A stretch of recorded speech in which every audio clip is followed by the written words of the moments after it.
بسم اللہ الحمدللہ الصلاۃ والسلام علی رسولہ الکریم اما بعد ربی اشرح لی صدری ویسر لی امری واحلل عقدۃ من لسانی یفقہوا قولی ربی یسر ولا تعسر وتمم بالخیر آمین یا رب العالمین۔ السلام علیکم ورحمۃ اللہ وبرکاتہ۔ الرحیق المختوم میں آج انشاءاللہ تعالی ہم اپنا لیکچر نمبر 2 سٹارٹ کرنے جا رہے ہیں، اور لیکچر نمبر 2 میں انشاءاللہ آج ہم پڑھیں گے عرب مستعربہ کے بارے میں۔ لاسٹ لیکچر میں ہم نے عرب عاربہ، عرب بائدہ اور جو وہاں کی اقوام تھیں ان کے بارے میں تھوڑا سا پڑھنے کی جاننے کی کوشش کی تھی۔ الحمدللہ ہم نے اس کو سمجھنے کی اچھی طرح کوشش کی۔ آج ہم عرب مستعربہ کو جاننے کی کوشش کریں گے، جو کہ اصل نیٹیوز نہیں ہیں، یہ عرب آئے تھے اور انہوں نے عرب کو اپنا مسکن بنایا تھا، انہوں نے عرب کو رہنے کے لیے چوز کیا تھا اللہ کے حکم سے۔ یہ اوریجنلی عربس نہیں تھے، یہ حضرت اسماعیل علیہ السلام کی نسلیں ہیں، انہیں عدنانی عرب بھی کہا جاتا ہے۔ حضرت ابراہیم علیہ السلام حضرت حاجرہ سلام علیہ کو اور حضرت اسماعیل علیہ السلام کو لے کر مکہ کی وادی میں تشریف لائے۔ لاسٹ لیکچر میں ہم نے اس کی ڈیٹیل پڑھی تھی، اور یہاں تک ہم سمجھ چکے تھے کہ بی بی حاجرہ سلام علیہ جو کہ حضرت ابراہیم علیہ السلام سے سوال پوچھ رہی ہیں کہ آپ مجھے یہاں کیوں چھوڑ کر جا رہے ہیں چھوٹے سے نوزائیدہ شیرخوار بچے کے ساتھ، اور حضرت ابراہیم علیہ السلام خاموش ہیں، جواب نہیں دے رہے ہیں، اللہ کا حکم نہیں ہے، اور بی بی آپ کے پیچھے تقریباً 3 میل تک دوڑی ہیں، اور روایات میں آتا ہے کہ آپ کا دامن پکڑ کے بھی آپ سے سوال پوچھ رہی ہیں، فکر مند ہیں، ہزار طرح کے سوال ان کے ذہن میں آ رہے ہیں، وہ پینک ہو رہی ہیں، انہیں ایک چھوٹا سا بچہ نظر آ رہا ہے، انہیں ایک خوفناک بیابان جنگل نظر آ رہا ہے، بالکل صحرا نظر آ رہا ہے، پہاڑ سنگلاخی سیاہ کالے پہاڑ نظر آ رہے ہیں، اور ایسی حالت میں وہ دیکھ رہی ہیں کہ ان کے شوہر جن پہ وہ بہت خوشی خوشی ٹرسٹ کر کے ریلائی کر کے ان کے ساتھ ٹریول کر کے یہاں تک آئی ہیں، اور ان کے تصور میں بھی نہیں کہ وہ ان کو چھوڑ کے یہاں سے چلے جائیں گے، اب وہ گھبرا رہی ہیں، اور جب وہ گھبرا رہی ہیں تو وہ ان سے سوال پوچھ رہی ہیں، اور آگے سے ایک بلینک آنسر، خاموشی، ان کے اوپر ہزار طرح کی فکریں سوار ہو رہی ہیں۔ ان کے دل میں اللہ تعالیٰ نے خود ہی یہ خیال ڈالا کہ یہ اللہ کے نبی ہیں، کہیں ایسا تو نہیں انہیں اللہ کا حکم ہوا ہے، اللہ نے انہیں حکم دیا کہ اپنے بال بچوں کو یہاں چھوڑ دیجئے، تو انہوں نے ان سے یہ سوال پوچھا کہ آپ کو اللہ نے یہ حکم دیا ہے؟ تو حضرت ابراہیم علیہ السلام کو اللہ کی طرف سے حکم ہوا کہ اے خلیل اب جواب دیجئے، تو حضرت ابراہیم علیہ السلام نے اپنی خاموشی توڑی اور فرمایا ہاں مجھے اللہ کا حکم ہے۔ بی بی حاجرہ سلام علیہ جو تھوڑی دیر پہلے ایک ماں ہیں، ایک بیوی ہیں، بہت پینک ہیں، بہت گھبرا رہی ہیں، اچانک وہاں پر وہ سارے کریکٹرز غائب ہو جاتے ہیں، اور بی بی سلام علیہ وہاں ایک مومنہ بن کے جواب دیتی ہیں۔ اچانک ایک مومنہ نے جنم لیا، وہاں ایک ماں اور ایک بیوی نہیں، اب ایک مومنہ جواب دے رہی ہے، ایک ایمان والی جواب دے رہی ہے کہ پھر آپ اللہ پہ یقین کیجئے اور اطمینان سے جائیے، آپ کا رب ہمیں ضائع نہیں کرے گا۔ وہاں کھڑے ہو کے ایک مومنہ یہ فرما رہی ہیں حسبنا اللہ و نعم الوکیل۔ اندازہ کیجئے ان کے تقوی، ان کے ایمان، ان کے توکل کا، کس قدر بلند، کتنا اعلیٰ اور کتنا عظیم المرتبت توکل تھا ان کا اللہ کے اوپر کہ آپ کا رب ہمیں یہاں ضائع نہیں کرے گا، اور ہوا بھی یہی، بے شک ہوا بھی یہی۔ حضرت ابراہیم علیہ السلام نے اللہ پہ توکل کیا، یہ ان کے لیے بھی بہت بڑی آزمائش تھی، بہت بڑی عمر میں جا کر تقریباً 86-87 ایئرس کے ہو جانے کے بعد اللہ تعالیٰ انہیں ایک چاند جیسا بیٹا عطا کر رہے ہیں، نہایت طلب کے بعد، دعاؤں کے بعد، اور جس کے بارے میں خوشخبری دی جا رہی ہے کہ آپ کو غلام حلیم، یعنی کہ آپ کو ایک بہت ہی متحمل، ایک بہت ہی حلم والا بردبار بیٹا عطا کیا جائے گا۔ وہ خوش ہیں کہ مجھے عطا کیا گیا ہے، اب اس کے ساتھ کھیلنے کا وقت ہے، اس کے ساتھ انجوائے کرنے کا وقت ہے، تو اللہ کی طرف سے آزمائش ہے کہ اب آپ اس کو چھوڑ آئیں۔ تو یہ چھوٹی آزمائش ابراہیم علیہ السلام کے لیے بھی نہیں ہے، مگر ابراہیم علیہ السلام ایک بہت جلیل المرتبت، بہت جلیل القدر، بہت ہی اولو العزم ایک نبی اللہ کے، نبی اکرم صلی اللہ علیہ وآلہ وسلم کے بعد آپ کا بہت اونچا مقام ہے۔ وہ اللہ کی رضا پہ راضی ہیں، سر تسلیم خم کرتے ہیں اور اس وادی سے نکل جاتے ہیں اللہ کے سپرد کر کے، اپنی اہلیہ کو بھی اور اپنے بچے کو بھی۔ جب وہ اس وادی کو کراس کر کے پہاڑوں سے نیچے اترے ہیں، اوجھل ہوئے ہیں، جب ان کے بیوی بچے ان کی نظر سے اوجھل ہوئے ہیں اور وہ خود ان کی نظر سے اوجھل ہوئے ہیں، تو حضرت ابراہیم علیہ السلام نے اپنی اونٹنی سے اتر کر اللہ کے سامنے ہاتھ پھیلا دیے۔ اندازہ کریں ان کی کیفیت کا کہ ان کے لیے بھی کتنی بڑی ہمت تھی، کتنی بڑی جرت تھی۔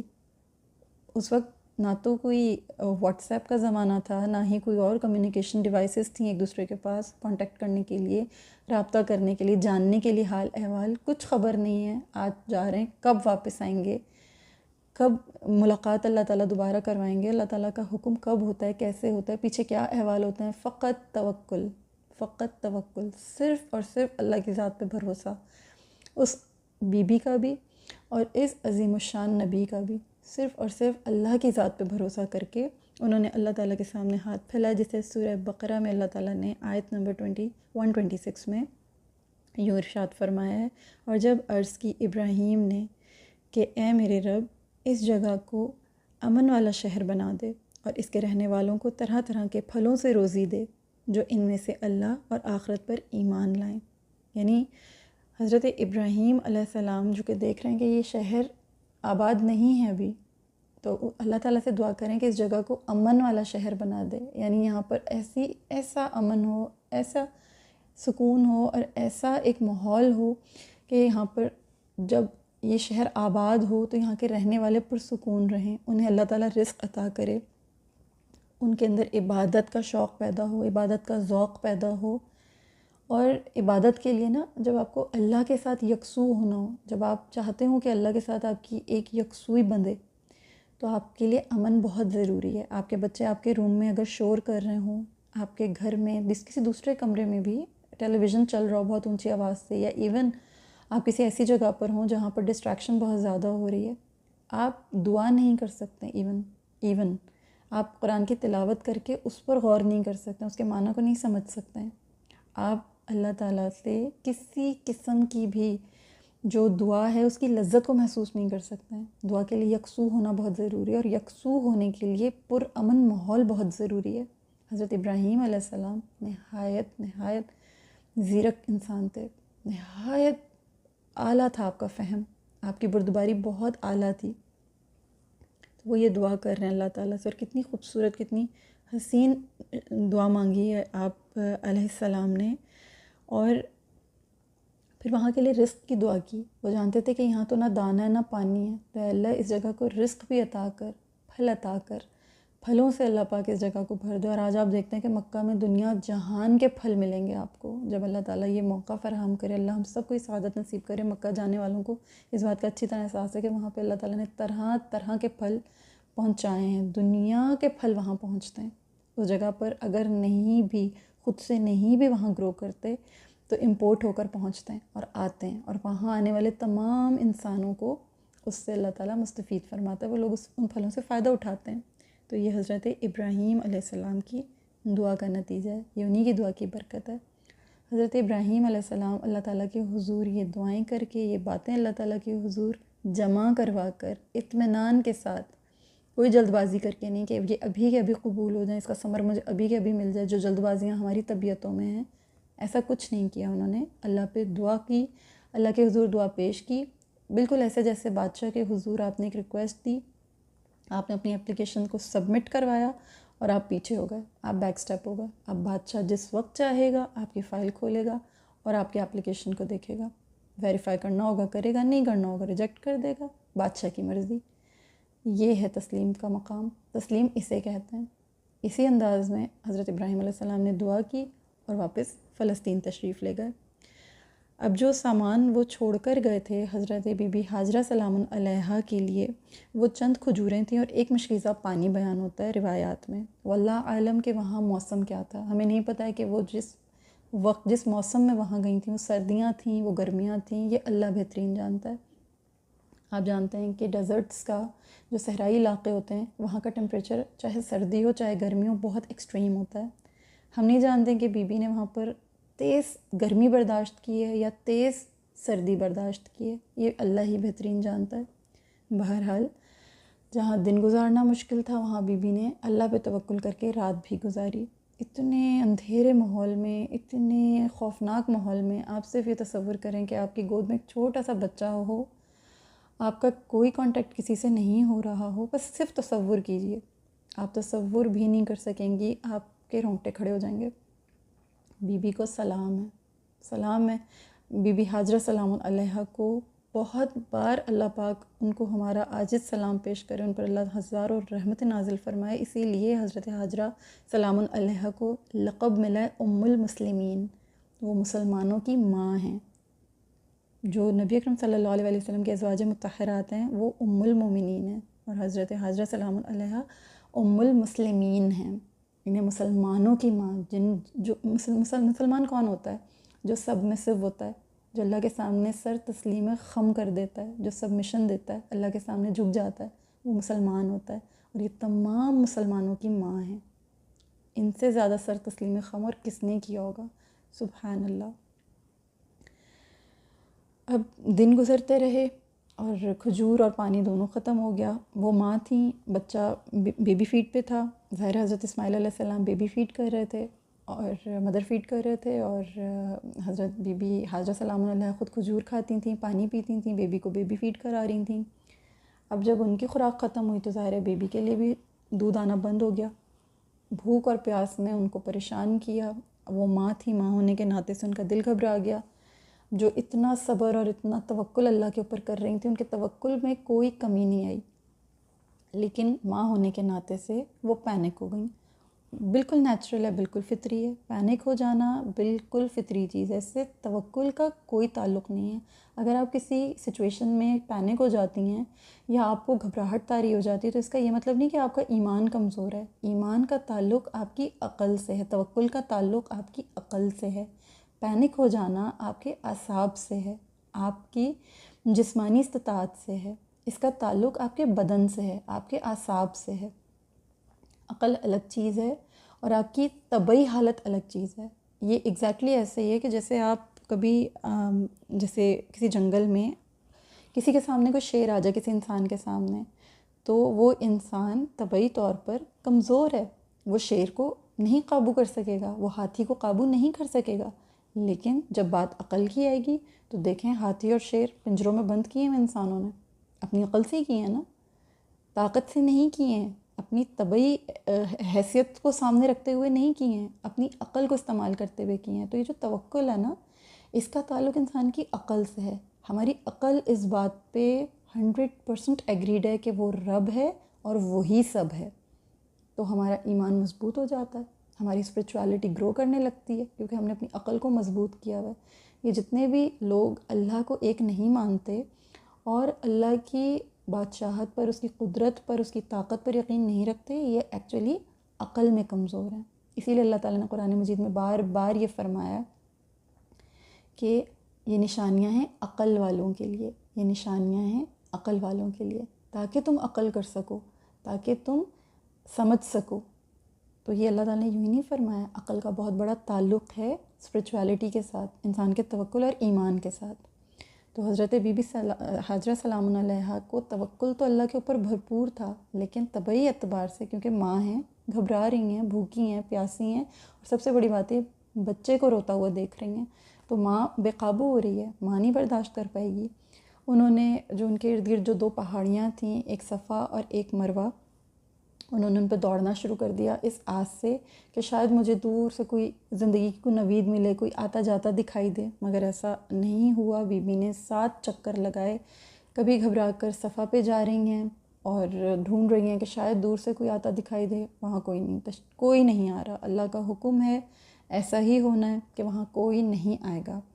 وہ پھر اتری ہیں، بیبی کو دیکھا ہے، بیبی رو رہے ہیں، اسماعیل علیہ السلام چیخیں مار مار کے رو رہے ہیں، ماں بے چین ہے، بھاگ رہی ہیں، اللہ سے گڑ گڑا رہی ہیں، دل میں شکایت نہیں لا رہی، صرف اللہ سے فریاد کر رہی ہیں۔ ایک ماں ہونے کے ناطے سے اللہ اکبر، ہم سمجھ سکتے ہیں ان کی کیا کیفیت ہوگی، ایک ماں کی اس وقت کیا بے بسی ہوگی، ایک ماں کی اس وقت کیا کیفیت ہوگی۔ وہاں صرف ان کا رب ہے جو ہر چیز کو دیکھ رہا ہے، ان کی ایک ایک فکر کو، ان کی ایک ایک بے بسی کو، ان کی ایک ایک آہ کو اللہ تعالیٰ ریکارڈ کر رہے ہیں، اللہ تعالیٰ دیکھ رہے ہیں، اور اللہ تعالیٰ خاموش ہو کے دیکھ رہے ہیں۔ اللہ تعالیٰ ان سے ان کا 100% لینا چاہتے ہیں۔ اللہ تعالیٰ چاہتے ہیں کہ اے حاجرہ، کوشش میں کوئی کمی مت کرنا، نتیجہ مجھ پہ چھوڑ دو۔ اللہ تعالیٰ ہم سے بھی یہی چاہتے ہیں کہ کوشش میں کمی نہیں کرو، نتیجہ 100% ہوگا، لیکن کب ہوگا؟ جب تم اپنا 100% اپنی کوشش میں ڈالو گے۔ جب تمہاری کوشش 100% ہوگی تو نتیجہ یقیناً 100% ہی آئے گا۔ جس کی جتنی کوشش ہوتی ہے اس کا اتنا ہی بہترین نتیجہ آتا ہے۔ یہ قدرت کا نظام ہے، یہ اللہ کا نظام ہے، اللہ کو مطلوب ہے۔ اللہ پہ بھروسہ کر کے کوشش نہ کرنا یہ بیوقوفی ہے، اور کوشش کرنے کے بعد اللہ تعالیٰ سے اچھے کی امید رکھنا یہ اللہ تعالیٰ کو مطلوب ہے۔ آپ صرف دعا پہ کام نہیں چلا سکتے۔ وہ یہ سوچ کے کہ میں ایک نبی کی بیوی ہوں، اللہ سے دعا کروں گی تو پانی آ جائے گا، اگر وہ یہ کہتی تو کیا پانی آ جاتا؟ پانی نہیں آتا۔ بڑے بڑے صحابیوں نے تلواریں اٹھائی ہیں، اگر صرف مسلح بچھانے سے جنگیں جیت سکتے تو وہ صرف جانمازیں بچھاتے اور جنگیں جیت جاتے، غزوات میں فتح یاب ہو جاتے، مگر انہوں نے تلواریں اٹھائیں۔ اس کا مطلب کوشش کرنی ہے۔ یہی چیز حضرت حاجرہ سلام علیہا نے بھی ہمیں تعلیم کی ہے، اور رہتی دنیا تک کے مسلمانوں کو تعلیم کی ہے۔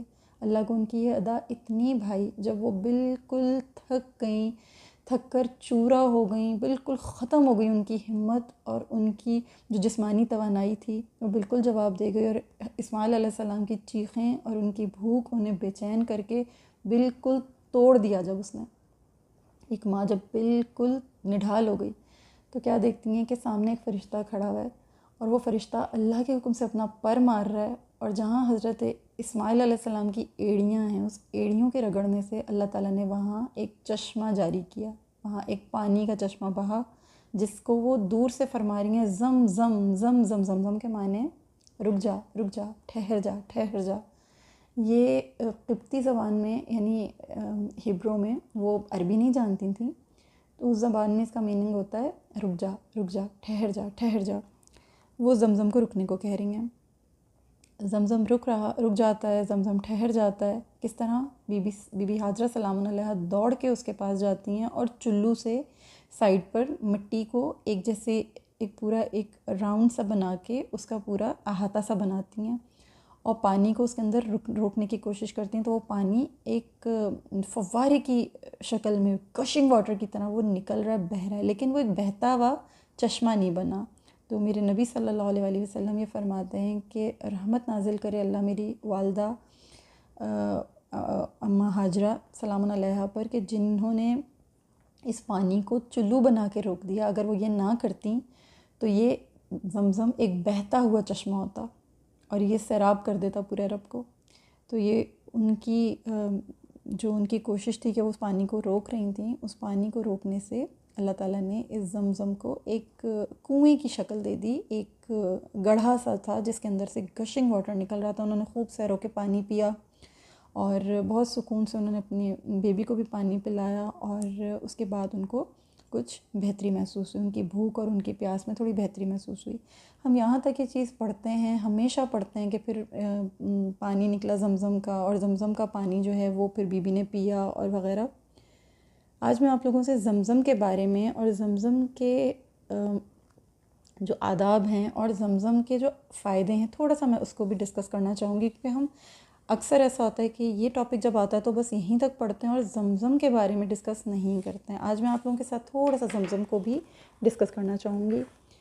زمزم اللہ تعالیٰ کے معجزاتی جو نعمتیں ہیں ان میں سے ایک نعمت ہے، جو جتنی بھی معجزاتی نعمتیں اللہ تعالیٰ کی ان میں سے ایک ہے۔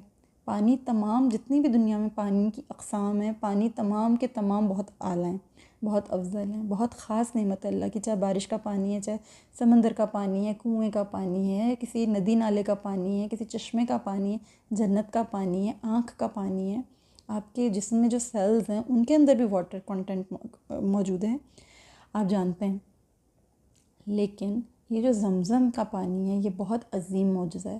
یہ پانی بحیثیت مسلمان ہمارے دلوں میں اس کی اللہ تعالیٰ نے ایک عجیب قسم کی محبت، اس کا ایک عجیب قسم کا تقدس پروردگار نے پیدا فرمایا ہے۔ اللہ رب العالمین نے اشارتی افادیت بیان کی ہے اس کے بارے میں، بہت ساری آیتیں نازل ہوئی ہیں، ان میں کہیں نہ کہیں اشارتی افادیت ہے اس کے بارے میں۔ احادیث میں اسے بابرکت پانی بتایا گیا، علماء کرام نے اس کو بہت عظمت کے ساتھ بیان کیا اپنی کتابوں میں۔ ابو ذر غفاری رضی اللہ تعالیٰ عنہ جو نبی اکرم صلی اللہ علیہ وسلم کے صحابی ہیں، مدینہ میں رہا کرتے تھے۔ مدینہ سے بالکل ابھی اسلام کے اول دور کا میں آپ کو واقعی بتا رہی ہوں کہ جب وہ تشریف لائے مکہ اور انہوں نے اسلام قبول کیا تو کچھ عرصہ مکہ میں رکے۔ جب نبی اکرم صلی اللہ علیہ وسلم سے ان کی ملاقات ہوئی تو نبی اکرم صلی اللہ علیہ وسلم نے ان سے دریافت فرمایا کہ آپ کیا کھا پی کر گزر بسر کرتے تھے اپنی؟ تو انہوں نے عرض کی کہ اللہ کے رسول میں زمزم پیتا رہا ہوں اتنے دن تک۔ تو آپ صلی اللہ علیہ وسلم نے اس پانی کے بارے میں فرمایا تھا کہ انہا مبارکہ، کہ یہ بابرکت پانی ہے، یقیناً یہ بابرکت پانی ہے، انہا مبارکہ، مبارک پانی فرمایا اللہ تعالیٰ نے، اللہ کے حبیب صلی اللہ علیہ وسلم نے اس پانی کو۔ اللہ کے رسول صلی اللہ علیہ وسلم جب حج کے موقع پر آئے تو اس پانی کو یعنی زمزم کو اپنے ساتھ مدینہ لے کر گئے۔ پھر اس کے بعد صحابہ کرام رضی اللہ تعالیٰ عنہ نے یہ سنت قائم رکھی، یہاں تک کہ ام المومنین حضرت عائشہ صدیقہ رضی اللہ تعالیٰ عنہ جب حج کے لیے آیا کرتی تھیں تو زمزم ساتھ لے کر جایا کرتی تھیں۔ حضرت جابر رضی اللہ تعالیٰ عنہ سے روایت ہے کہ اللہ کے رسول صلی اللہ علیہ وسلم نے فرمایا ماء زمزم لما شرب لہا، زمزم کا پانی ایسا بابرکت پانی ہے کہ نبی اکرم صلی اللہ علیہ وسلم اس کے بارے میں فرما رہے کہ ماء زمزم، زمزم کا پانی لما شرب لہا، جس مقصد کے لیے بھی پیو اس مقصد میں اس پانی کے اندر تاثیر ہے، جس بھی مقصد کے لیے آپ اس کو پئیں۔ ہم ایک گھونٹ بھی اگر اس کا ہمیں نصیب ہو جائے ہمیں فائدہ اٹھانا چاہیے، ہمیں غنیمت جاننا چاہیے، یہ زندگیوں کو منٹوں میں بدلتا ہے، یہ اللہ کے رسول کا وعدہ ہے میری بہنوں، یہ اللہ کے رسول کا وعدہ ہے کہ ماء زمزم لما شرب لہا۔ اور اہل علم نے اس کا بڑا اہتمام کیا ہے، اس کی اتنی بڑی مقدار میں اہل علم نے اس کے فوائد کو بیان کیا ہے کہ شمار نہیں ہے۔ ہم جو دعائیں اللہ تعالیٰ سے طلب کرتے ہیں نا، ان دعاؤں میں ہمیں اللہ تعالیٰ سے اعلیٰ چیزیں مانگنی چاہیے۔ ہمیں اللہ رب العالمین سے یہ جب آپ یہ پانی پئیں تو اللہ تعالیٰ سے بہت عظیم چیزیں طلب کریں، جن میں سب سے بہترین جو چیز ہے یعنی ہماری جو ترجیحات میں اولیت جس کو ملنی چاہیے وہ ایمان ہے۔ اللہ سے ایمان مانگیں، اللہ رب العالمین سے اطاعت مانگیں، فرما برداری مانگیں، حسن خاتمہ کی دعا کریں، جنت مانگیں، ایمان کی تازگی اور بلندی مانگیں، نافع علم مانگیں، عمل مانگیں، صحت مانگیں۔ باقی تمام چیزیں تو اللہ تعالیٰ دے ہی دیں گے۔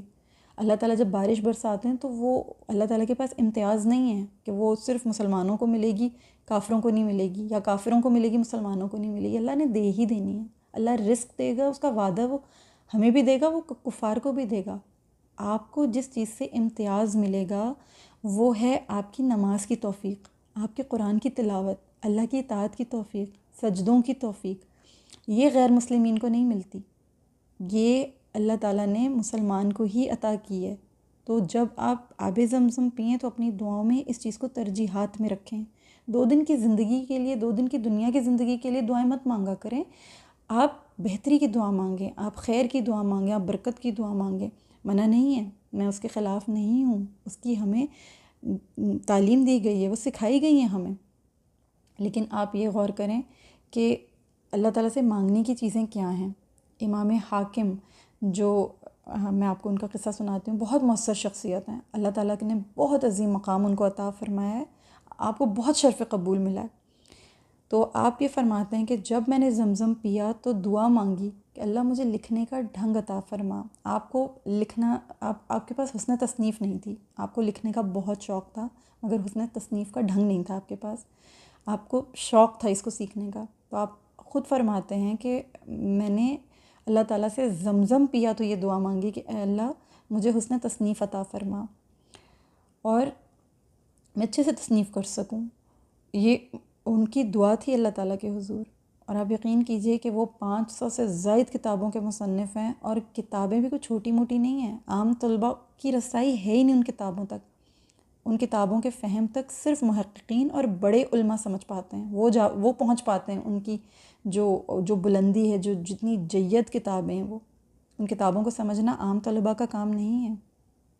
تو یہ ان کا امام حاکم رحمہ اللہ کا فرمان ہے۔ پھر اسی طریقے سے ابن خزیمہ، حافظ ابن خزیمہ، جن کا لقب ہے امام الائمہ، اور یہ چھوٹا موٹا لقب نہیں، بہت اونچا لقب ہے، امام الائمہ کہا گیا انہیں۔ ان سے پوچھا گیا، کسی نے ان سے پوچھا ان کے شاگرد میں سے کہ حضرت آپ کے پاس اتنا علم کیسے آیا، آپ کے پاس کہاں سے آیا، کیسے حاصل ہوا آپ کو؟ تو انہوں نے جو اپنی زبان مبارک سے جواب دیا تھا سننے سے تعلق رکھتا ہے۔ انہوں نے فرمایا تھا لما شربت زمزم، جب میں نے زمزم پیا، فسألت اللہ علما نافعا، میں نے اللہ سے علم نافع مانگا۔ سبحان اللہ، دیکھیں ان کی ترجیحات کو، انہوں نے کیا مانگا اللہ تعالیٰ سے۔ ہم کیا مانگتے ہیں؟ اپنی اولاد کے لیے مانگتے ہیں، اپنی صحتیں مانگتے ہیں، اپنا رزق مانگتے ہیں، کاروبار، نوکریاں، شادیاں، کھانا پینا، یہ سب تو اللہ تعالیٰ دے ہی دے گا، اللہ تعالیٰ یہ سب تو عطا فرما ہی دے گا۔ اور یہ چیزیں وہ ہیں جو ہمارے جنازے اٹھیں گے نا تو یہ اس وقت ختم ہو جائیں گی۔ یہ تمام چیزیں وہ ہیں کہ ہمارے جنازے اٹھیں گے، ختم ہو جائیں گی۔ اللہ سے دین بھی مانگیں، اللہ سے دنیا بھی مانگیں، بہتری مانگیں، میں انکار نہیں کر رہی ہوں، مگر اپنی ترجیحات کو سیٹ کریں۔ دیکھیں زندگیوں میں کیسی تبدیلی آتی ہے۔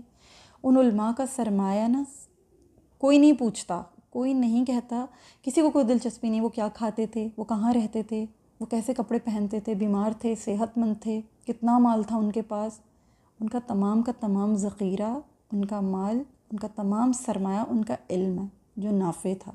انہوں نے اللہ سے مانگا تھا اور اللہ نے عطا فرمایا تھا۔ ابن حجر عسقلانی رحمہ اللہ یتیم بچے تھے، والد ان کے پہلے انتقال کر گئے تھے، کچھ عرصے کے بعد ان کی والدہ بھی اللہ کو پیاری ہو گئی تھیں، مصر سے تعلق تھا ان کا۔ یہ اپنا تعارف کرواتے ہوئے فرماتے ہیں کہ زمزم پیتے ہوئے میں عظیم حافظے کی دعا فرمایا کرتا تھا۔ یہ بہت بڑے محدث تھے، انہوں نے حفظ بھی کیا تھا، یعنی یہ حافظ قرآن بھی تھے اور حفظ کے لیے عظیم حافظے کی دعا فرماتے تھے۔ پھر انہیں حدیث سیکھنے کا بہت شوق ہوا تو انہوں نے اللہ تعالیٰ سے حدیث کے لیے بھی دعا فرمائی کہ اللہ تعالیٰ مجھے بہت اس چیز کے اوپر، اس فن میں مجھے بہت مہارت عطا ہو۔ آج پوری دنیا کے علماء ان کی کتابوں کے محتاج ہیں، اندازہ لگائیں ان کے مقام کا۔ اگر ہم اس نیت سے پئیں گے نا تو اللہ تعالیٰ ہماری بھی دعاؤں کو ضرور مستجاب فرمائے گا۔ زمزم کا پانی بہت خاص پانی بہنوں، اتنی لمبی بات بتانے کا مقصد صرف یہ ہے کہ جب آپ کو زمزم کا ایک گھونٹ بھی عطا ہو جائے، ایک گھونٹ بھی نصیب ہو جائے، اسے خاص موقع، دعا کی قبولیت کا خاص وقت سمجھ کر پیا کریں اور اللہ سے دعا کیا کریں، ہماری زندگیاں سنور جائیں گی۔ اللہ سے اس نیت سے زمزم پی کے دعا کریں کہ قیامت کے روز اللہ تعالیٰ ہمیں پیاس نہ لگے، جب سب کے حلق خشک ہوئے ہوں گے، یہ زمزم پیتے ہوئے دعا کیا کریں کہ اللہ تعالیٰ تیری رحمت سے ہمیں اس دن پیاس کا احساس نہ ہونے پائے۔ کیسا سکون والا ماحول ہوگا جب ہمارے حلق خشک ہی نہیں ہوں گے، ہمیں پیاس ہی نہیں لگ رہی ہوگی۔ اللہ تعالیٰ سے رحمت کی دعا کریں، یہ بہت عظیم دعا ہوگی اگر اللہ ہمارے حق میں اس کو قبول فرما لے، اور یقیناً فرمائے گا، کیونکہ میرے نبی صلی اللہ علیہ وسلم کا وعدہ ہے کہ زمزم پیتے ہوئے جو بھی دعا کریں گے، زمزم کو جس بھی مقصد کے لیے پئیں گے، حافظے کے لیے پئیں، اپنی صحت کے لیے پئیں، اپنی برکت کے لیے پئیں، جس چیز کے لیے بھی پئیں، اللہ تعالیٰ اس میں یقیناً انشاءاللہ تعالیٰ تاثیر پیدا فرمائیں گے۔ تو زمزم کے بارے میں بات اس لیے آپ سے اتنی لمبی ڈیٹیل میں کی ہے کہ ہم اس چیز کو سکپ کر جاتے ہیں، ہم ان ساری کام کی باتوں کو اپنے ان تمام ٹاپکس میں کہیں مس کر جاتے ہیں۔ میں نہیں چاہتی کہ ہم مس کریں، اللہ ہمیں سمجھنے کی توفیق دے، اللہ ہمیں عمل کرنے کی توفیق دے۔ واپس آتے ہیں اپنے ٹاپک کی طرف۔ بی بی حاجرہ سلام علیہا نے پانی پیا اور خوب سیر ہو کے پانی پیا، اس سے ان کی اللہ تعالیٰ نے بھوک کو بھی تھوڑی سی جو ہے وہ دیا، ان کی بھوک کو بھی سہارا ملا، ان کی پیاس بھی بجھی، ان کے اسماعیل علیہ السلام کی بھی جو بے چینی تھی، بے قراری تھی، اللہ تعالیٰ نے اسے بھی قرار عطا کیا۔ پھر اللہ کا کرنا ایسا ہوا کہ کچھ عرصے کے بعد یمن سے ایک قبیلہ آیا جسے تاریخ میں جرہم کہا جاتا ہے۔ جرہم قبیلہ یمنی قبیلہ تھا، یہ یمن سے مائیگریٹ کر کے آئے تھے، جیسے ہم نے لاسٹ ٹائم پڑھا تھا کہ وہاں پر سیل عرم آ گئی تھی، اور کہلانیوں کا اور ہمیریوں کا آپس میں جو ہے بہت عجیب سا ان لوگوں کا ریلیشن تھا، مزہ نہیں تھا، ان لوگوں کے آپس میں تعلقات بہتر نہیں تھے۔ پھر تیسری چیز یہ تھی کہ رومیوں نے ان لوگوں کو بہت تنگ کر دیا تھا، ان کی جو جتنی بھی ٹریڈنگ تھی اس میں ان لوگوں کو بہت پریشان کر رہے تھے، ان کا کاروبار بالکل تنگ ہو گیا تھا، زندگی تنگ ہو گئی تھی، تو انہوں نے آخر مائیگریٹ کرنا ہی تھا۔ تو یہ یمن سے ہی آیا ہوا قبیلہ تھا جس کا نام جرہم تھا۔ کئی مرتبہ اور بھی یہ گزرا تھا مکہ کی وادی سے، کیونکہ یہ لوگ ٹریڈنگ کرتے تھے، یہ لوگ سفر کرتے تھے، ان کا تجارت ان کا پیشہ تھا، تو یہ اکثر وہاں سے گزرا کرتے تھے۔ اس وقت جب یہ وہاں سے اس وادی سے گزرے تو کیونکہ وہاں پہ زمزم کا چشمہ پھوٹ چکا تھا، انہوں نے دور سے ایک پرندہ جو پانی کی تلاش میں اڑتا ہے، انہوں نے دور سے اس پرندے کو دیکھا، تو ان کے دلوں میں خیال آیا کہ اس وادی میں تو ہم نے آج تک کبھی ایسا کوئی پرندہ نہیں دیکھا، یہاں تو یہ پانی بھی نہیں ہے، کچھ بھی نہیں ہے۔ تو انہوں نے اپنے 2 آدمی جو ان کے ساتھ ان کے قافلے میں موجود تھے انہیں بھیجا کہ جاؤ اس وادی میں جا کے دیکھو کہ کیا وہاں پانی ہے۔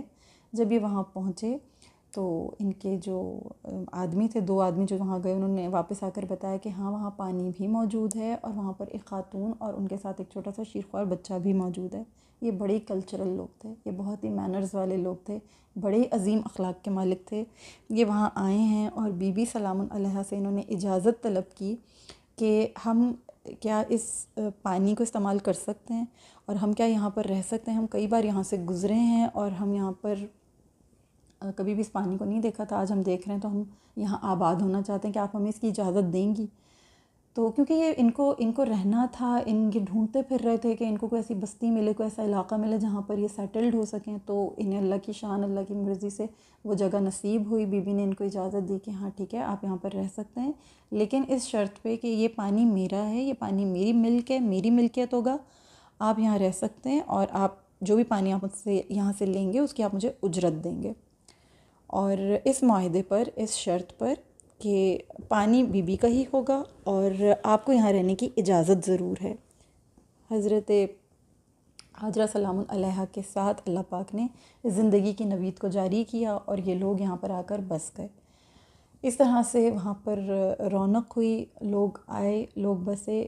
مکہ کی وادی جو تھی وہ اس طرح آباد ہونا شروع ہوئی. جرہم قبیلہ حضرت اسماعیل علیہ السلام کے ساتھ گھل مل گیا. یہ قبیلہ آپس میں جب حضرت اسماعیل علیہ السلام چھوٹے تھے اس وقت آیا، اور اب حضرت اسماعیل علیہ السلام جو ہیں وہ بڑے ہو رہے ہیں اور اس وادی میں ان کا جو ہے وہ پرورش پا رہے ہیں. اور جرہم قبیلہ جو ہے ان کے ساتھ ساتھ حضرت اسماعیل علیہ السلام کو جرہم قبیلے نے عربی بھی سکھائی اور بات چیت کرنا بھی سکھائی، اور اس کے ساتھ ساتھ ان کو اور بہت ساری چیزیں سکھائیں. وہ ان کی نظروں میں جچنے لگے. حضرت ابراہیم علیہ السلام وقتاً فوقتاً مکہ تشریف لایا کرتے تھے. قرآن میں تقریباً 4 مرتبہ آپ علیہ السلام کی آمد کا ذکر ہے. حضرت ابراہیم علیہ السلام تقریباً 4 مرتبہ مکہ تشریف لائے ہیں اپنی حیات مبارکہ میں. پہلی مرتبہ جب حضرت ابراہیم علیہ السلام یہاں سے گئے ہیں تو جب بالکل فرسٹ ٹائم آئے ہیں، کب آئے ہیں؟ جب اللہ تعالیٰ نے انہیں خواب میں یہ بشارت دی، یہ وحی عطا کی، خواب دکھایا گیا کہ آپ اپنے بیٹے اسماعیل علیہ السلام کو اللہ کی راہ میں قربان کر رہے ہیں. اس کا ذکر اللہ تعالیٰ نے سورہ صافات میں فرمایا ہے. اللہ تعالیٰ نے قرآن مجید میں حضرت ابراہیم علیہ السلام کے اس خواب کو بیان کیا اور اس پورے انسیڈنٹ کو بیان کیا ہے کہ وہ اپنے صاحبزادے حضرت اسماعیل علیہ السلام کو انہوں نے خواب دیکھا تھا کہ ذبح کر رہے ہیں، اور یہ خواب ایک طرح کا حکم الہی تھا اور باپ بیٹے دونوں اس حکم الہی کی تعمیل کے لیے تیار ہو گئے. اور جب دونوں نے سر تسلیم خم کر دیا اور باپ نے بیٹے کو پیشانی کے بل لٹا دیا تو اللہ نے پکارا، اے ابراہیم تم نے خواب کو سچ کر دکھایا، ہم نیکوکاروں کو اسی طرح بدلہ دیتے ہیں. یقیناً یہ ایک کھلی ہوئی آزمائش تھی اور اللہ نے انہیں فدیے میں ایک عظیم ذبیحہ عطا فرمایا. یہاں اس آیت کے اندر ایک چیز جو ہماری سمجھنے کی وہ یہ ہے کہ حضرت ابراہیم علیہ السلام نے جب اپنے بیٹے سے یہ خواب ذکر کیا، بیٹے کون ہیں؟ جنہیں وہ بالکل نیو بورن چھوڑ کر چلے گئے تھے.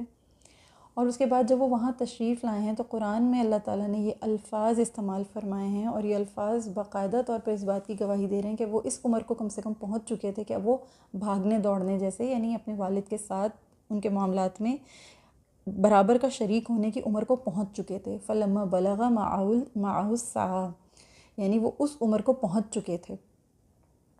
ٹھیک ہے، تو مطلب دوڑنے بھاگنے کی عمر کو جب وہ پہنچ چکے تھے تو حضرت ابراہیم علیہ السلام نے انہیں اپنے خواب کے بارے میں بتایا کہ قالا، انہوں نے فرمایا یا بنیا، انہوں نے اپنے بیٹے سے کہا کہ اے میرے بیٹے اور میرے بلوڈ سن، میں نے خواب میں اس طرح سے دیکھا ہے کہ میں آپ کو ذبح کر رہا ہوں. اور پھر آگے فرماتے ہیں کہ فانظر ماذا تری، سوال کر رہے ہیں ان سے پوچھ رہے ہیں، باقاعدہ ان سے پوچھ رہے ہیں کہ تمہارا اس بارے میں کیا خیال ہے. اے میرے بیٹے میں خواب میں یہ دیکھتا ہوں تو تو دیکھ کیا ہے تیرا ارادہ. یعنی اپنے بیٹے کی طرف اس بات کو چھوڑ رہے ہیں. اس سے کیا سکھا رہے ہیں ہمیں، کیا تعلیم دے رہے ہیں کہ آپ کے بچے آپ کے ہر مشورے میں شامل ہونے چاہیے، آپ کے ہر عمل میں ان کا مشورہ شامل ہونا چاہیے.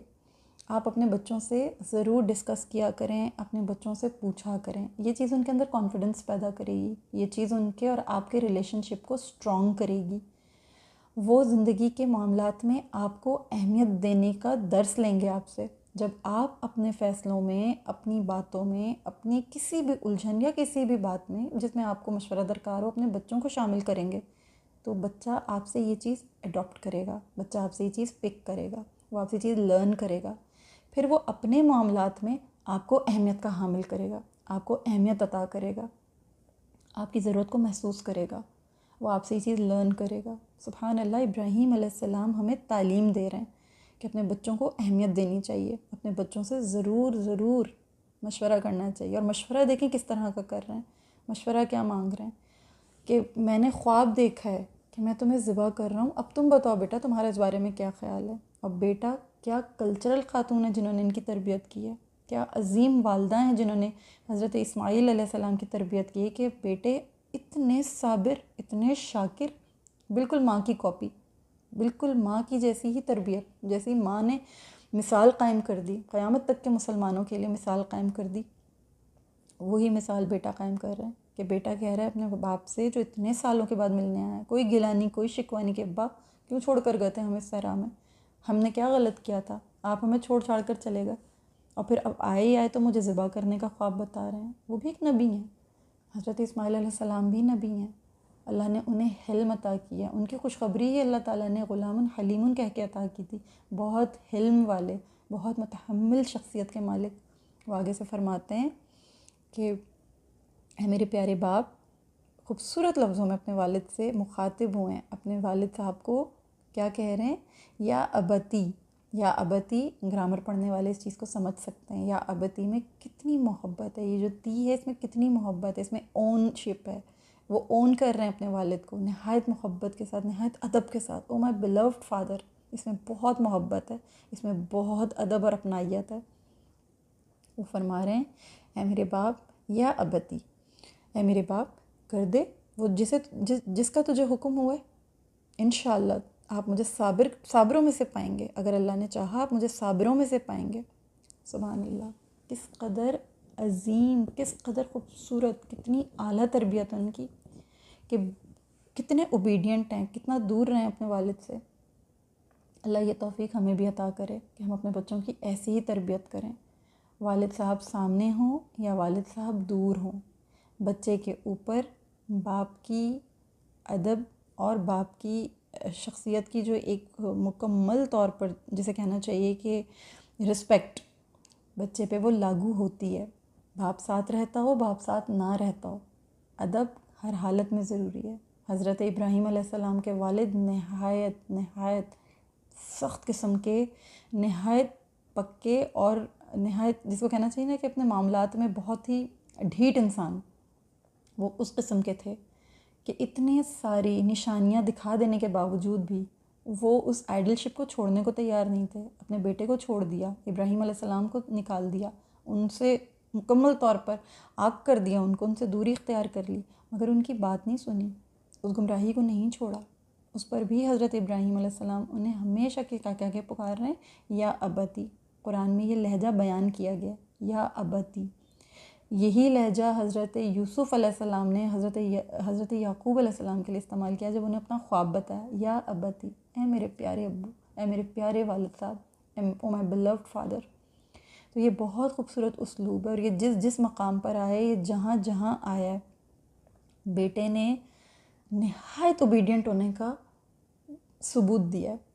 یہ قرآن نے جہاں جہاں جس بیٹے کے لیے اپنے باپ کی طرف یہ لہجہ دیکھا ہے، ایک طرف وہ خوبصورت باپ جو حضرت یعقوب علیہ السلام ہیں، ان کے لیے حضرت یوسف علیہ السلام فرما رہے ہیں یا ابتی، اور ایک طرف یہ کٹھور باپ جو حضرت ابراہیم علیہ السلام کو گھر سے نکال رہا ہے، سختی رواں رکھا ہوا ہے، آئیڈل شپ میں لگا ہوا ہے، گمراہی، سختی، بے اعتنائی، اپنی جائیداد سے آگ کر دیا، گھر بار چھڑوا دیا، کوئی غرض نہیں، کسی قسم کا کوئی دل میں باپ والا درد نہیں ہے، شفقت نہیں، کچھ بھی نہیں، اس پر بھی حکم کیا ہے، یا ابتی، یعنی اللہ تعالیٰ کیا پیغام دے رہے ہیں اپنے نبی کے ذریعے سے، ہمیں کیا تعلیم فرما رہے ہیں کہ باپ چاہے شفیق ہو، باپ چاہے شفیق نہ بھی ہو، بچے پر اس کا ادب لازم و ملزوم ہے، بچہ اپنے اس عمل کی وجہ سے اللہ کے سامنے اکاؤنٹیبل ہوگا کہ اس نے اپنے باپ سے گستاخی کیوں کی، وہ باپ ہے، بہرحال وہ باپ ہے،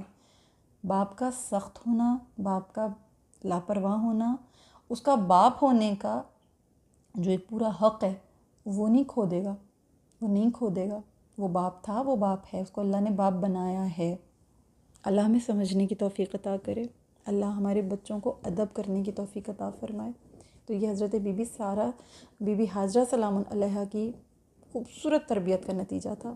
یہ کریڈٹ انہیں جاتا ہے جنہوں نے بغیر باپ کے ایک صحرا میں بیٹھ کے اپنے اس پیارے سے بچے کی کتنی خوبصورت کتنی شاندار تربیت کی ہے.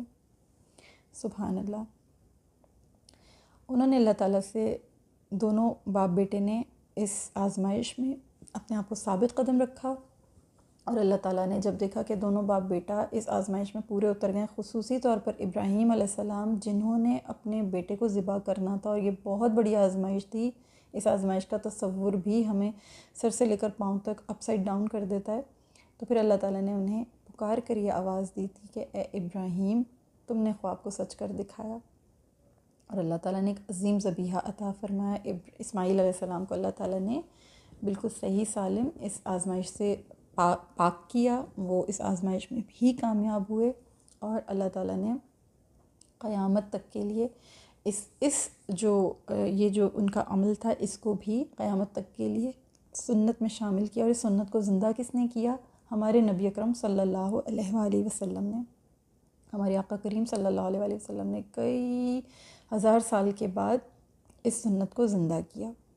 بالکل اسی طرح جیسے حضرت حاجرہ سلام علیہا کی سنت کو بھی زندہ کیا. اللہ نے ان کی جو صفا اور مروہ کی سعی تھی اس کو اسلام کا باقاعدہ ایک رکن بنا دیا. وہاں اللہ نے نبیوں کو بھی دوڑایا. اس عورت کے اس عمل پر، ایک خاتون کے اس عمل پر اللہ کو اتنا پیار آیا. اللہ نے اس کو اتنا اللہ نے اس کو مقبول کیا، اتنا اللہ نے اس کو بلند کیا کہ اللہ نے وہاں نبیوں کو بھی دوڑا دیا. اللہ نے صفا مروہ کی پہاڑیوں پر سعی کرتے ہوئے ولیوں کو بھی دوڑا دیا. اللہ نے وہاں بڑے بڑے بادشاہوں کو بھی دوڑا دیا. اللہ نے وہاں فقیروں کو بھی دوڑا دیا. اللہ نے وہاں تمام مردوں کو اس عورت کے عمل کے پیچھے تمام کو اللہ نے اس اسلام کے رکن پہ سختی کے ساتھ عمل کرنے کا حکم دیا کہ یہ سنت ہے، اسے عمل میں لانا ہے. اللہ کی شان ہے. سبحان اللہ. ایک دفعہ حضرت ابراہیم علیہ السلام یوں تشریف لائے. دوسری مرتبہ یہ ہوا کہ حضرت ابراہیم علیہ السلام جب تشریف لائے اس وقت حضرت حاجرہ سلام علیہا اس دنیا سے تشریف لے جا چکی تھیں، اور حضرت اسماعیل علیہ السلام کی شادی بنو جرہم قبیلے میں وہاں ان کی ایک خاتون کے ساتھ ہو چکی تھی. اب یہ دوسرا سفر ہے، دوسرا چکر ہے. حضرت ابراہیم علیہ السلام مطلب دوسری مرتبہ ملنے کے لیے تشریف لا رہے ہیں. اس موقع پہ کیا ہوا کہ حضرت اسماعیل علیہ السلام گھر میں موجود نہیں تھے، اور حضرت ابراہیم علیہ السلام ان سے ملنے کے لیے مکہ تشریف لائے، اور بہو سے ان کی ملاقات ہوئی. بہو سے جب حالات دریافت کیے تو بہو نے تنگ دستی کی شکایت کی، اور آپ علیہ السلام کیونکہ نبی ہیں اور ان کے جو بیٹے ہیں وہ بھی نبی ہیں، اسماعیل علیہ السلام بھی نبی ہیں، تو حضرت ابراہیم علیہ السلام کو بہو کا یہ رویہ اچھا نہیں لگا، انہیں پسند نہیں آیا. انہوں نے اپنی بہو کو یہ وصیت کی کہ جب اسماعیل علیہ السلام واپس گھر تشریف لائیں تو آپ نے انہیں یہ بتانا ہے کہ انہیں یہ کہیے گا کہ ان کے والد نے وصیت کی ہے کہ وہ اپنی چوکھٹ بدل دیں. وہ خاتون اس چیز کو نہیں سمجھ سکیں، لیکن جب حضرت اسماعیل علیہ السلام گھر واپس تشریف لائے ہیں اور انہوں نے پوچھا کہ کوئی آیا تھا، انہوں نے کہا جی آئے تھے، ایک بزرگ تھے، اور اس طرح سے وہ یہ کہہ کر گئے کہ آپ اپنے گھر کی چوکھٹ بدل دیں. تو اسماعیل علیہ السلام فوراً اس بات کو سمجھ گئے. انہیں فوراً اس چیز کا احساس ہو گیا کہ ٹھیک ہے، یہ میرے والد نے مجھے جس بارے میں وصیت کی ہے وہ یقیناً یہ خاتون ہے. اس خاتون کی ناشکری نے ایک نبی کی رفاقت، ایک نبی کا ساتھ، ایک نبی کی صحبت اس سے چھین لی. ناشکری کتنا بڑا اس عورت کے لیے کتنا وبال بن کے آئی. کیسی ناشکری کی سزا دی گئی اس کو. اللہ تعالیٰ نے اس کو کیسے ایک نبی کے ساتھ سے محروم کر دیا. ہم پتہ نہیں دن میں کتنی ناشکریاں کرتے ہیں، کس نعمت پر ہم کتنی ناشکریاں کرتے ہیں. نہ جانے کون سی نعمت ہم سے کب چھن جائے. اللہ ہمیں ناشکری سے محفوظ فرمائے. ناشکری ایک بہت برا عمل ہے. دوسری طرف آپ حضرت ابراہیم علیہ السلام کی ڈیسنسی کو دیکھیے، کس قدر ڈیسنٹ، کتنے پیارے، کتنے معتبر نبی ہیں کہ وہ اپنی بہو کی ناشکری بھی دیکھ رہے ہیں، بہو کی شکایتوں کے انداز کو بھی دیکھ رہے ہیں، شوہر کی غیر موجودگی میں جو وہ الٹا سیدھا بول رہی ہیں اس کو بھی سمجھ رہے ہیں، لیکن انہیں ڈائریکٹلی کچھ نہیں کہہ رہے. آج کے ماحول جیسا کوئی سسر سامنے بیٹھا ہو، یا آج کے ماحول جیسی کوئی ساس صاحبہ سامنے بیٹھی ہوں، تو یقیناً الف سے لے کر یہ تک اس کی کلاس لے لیں گے.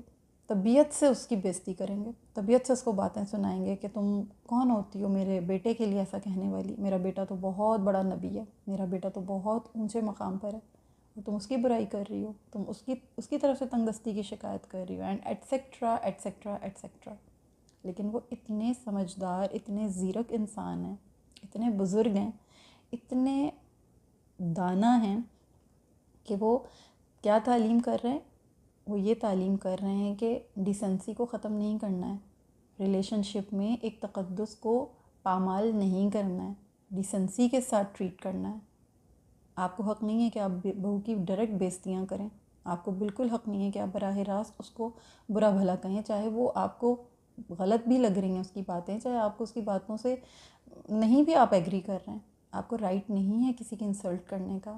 آپ نے تنبیہ کرنی ہے، آپ اپنے بیٹے کو کہیں، آپ اپنے بیٹے سے بات کریں۔ یہی حضرت ابراہیم علیہ السلام نے کیا، نرم لہجے میں، خوبصورت انداز میں، ایک اچھے طریقے سے، ڈیسنٹ طریقے سے انہیں وصیت کر دی، اور آگے سے بیٹے بھی فرما بردار، نہایت فرما بردار، بالکل اس چیز کو مائنڈ نہیں کیا کہ میری پرسنل لائف ہے، یہ کون ہوتے ہیں میری لائف میں بولنے والے، یہ کون ہے میری لائف میں دخل اندازی کرنے والے، ہرگز نہیں۔ والدین ہیں، والدین کو پورا حق حاصل ہے، لیکن طریقہ ہے، ہر چیز میں انٹرفیئر کرنے کا ایک طریقہ ہوتا ہے۔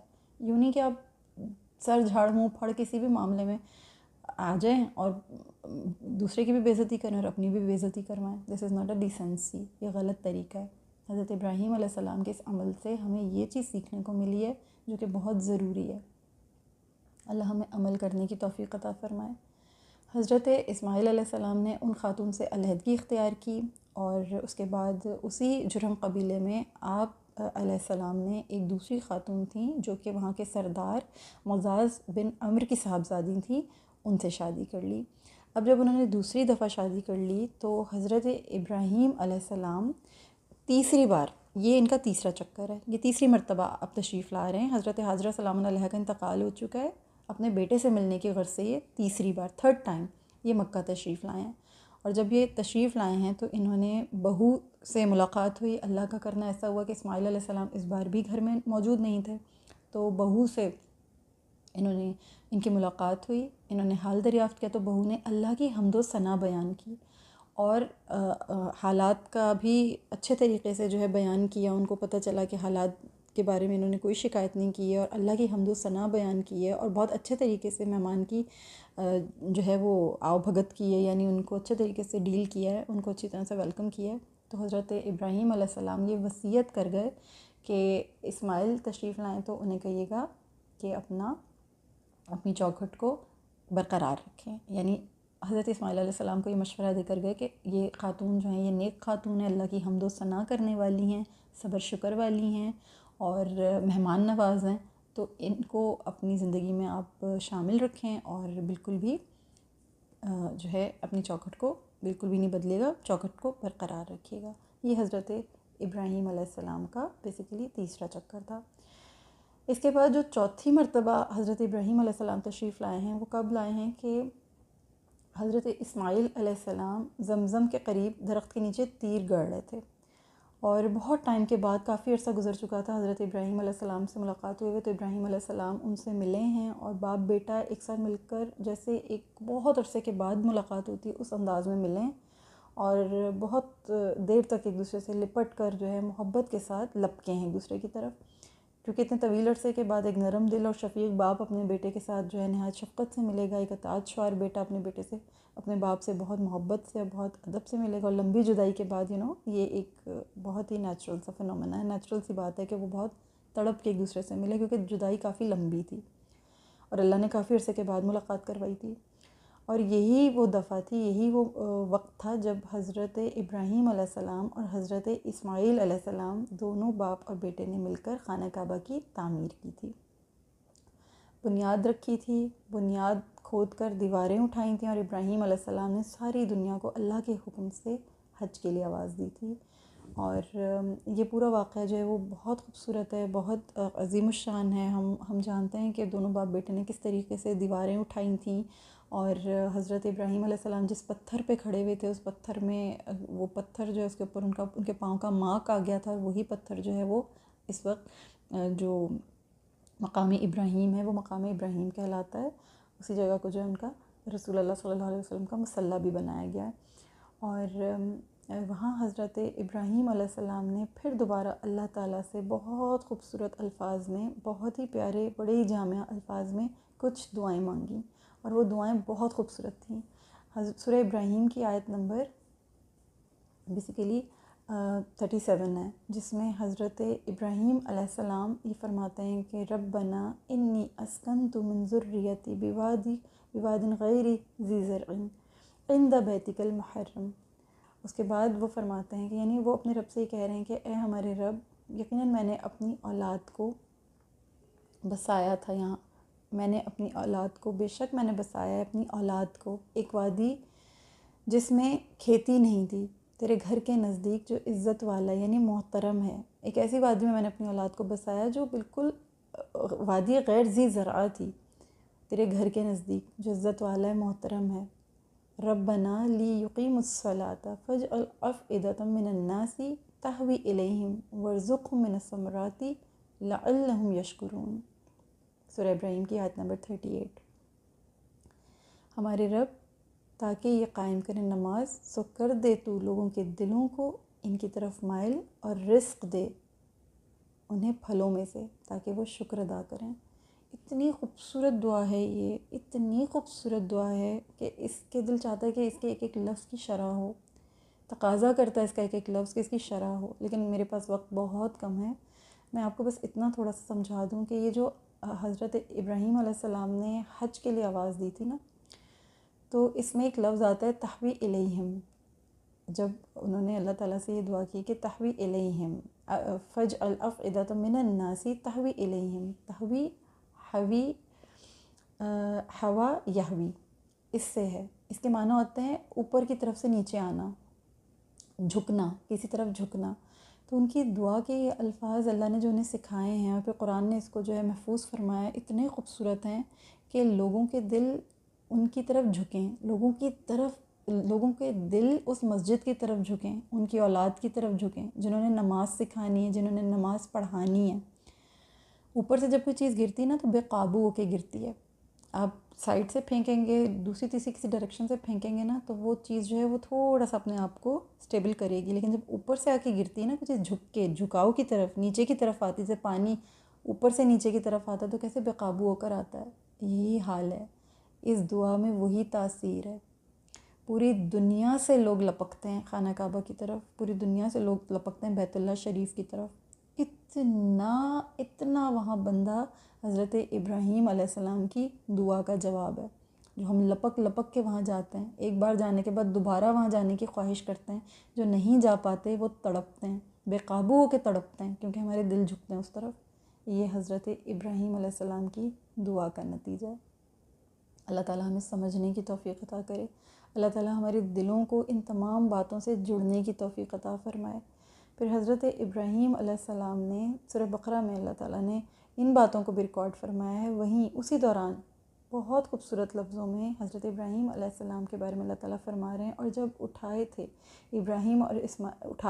ابراہیم اور اسماعیل خانہ کعبہ کی بنیادیں، تو یہ دعا کرتے تھے، اے ہمارے پروردگار قبول فرما لے، بے شک تو سننے والا، یعنی اے پروردگار ہم سے توبہ قبول فرما لے، بے شک تو سننے والا، جاننے والا ہے۔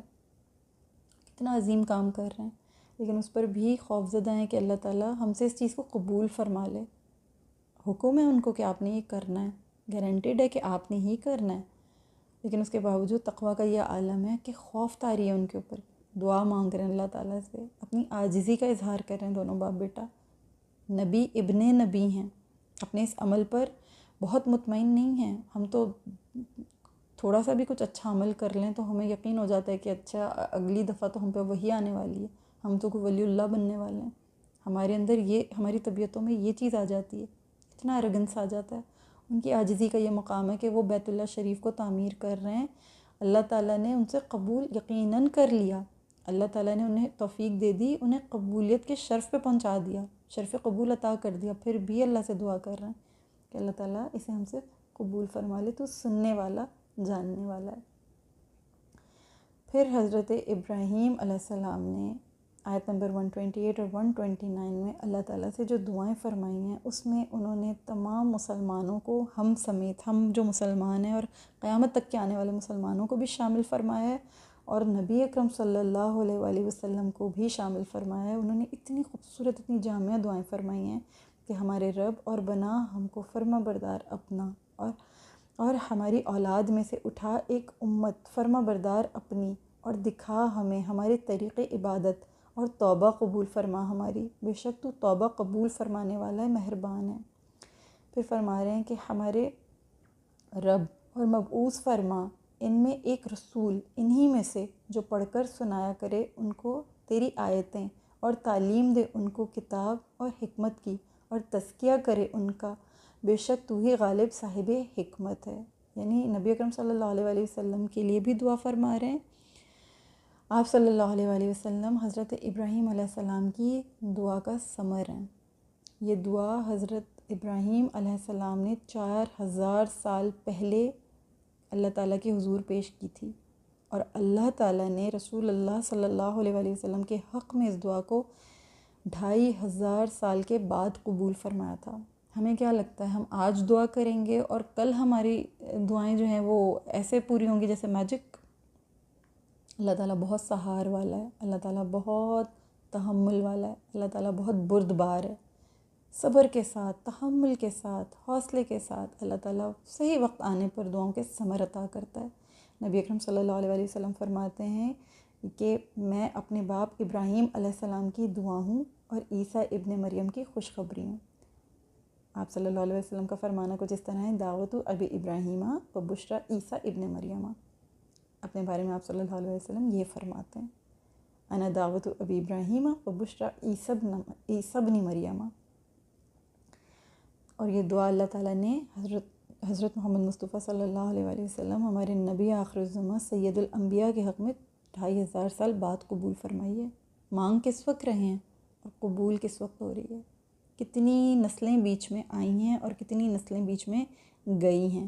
اب انشاءاللہ تعالیٰ ہم اس کا بیان کریں گے، اس کو ہم اچھے طریقے سے سمجھیں گے، کیونکہ ہم نے یہ چیز یہاں تک اچھے طریقے سے سمجھ لی کہ حضرت ابراہیم علیہ السلام نے دنیا کو حج کے لیے آواز دی۔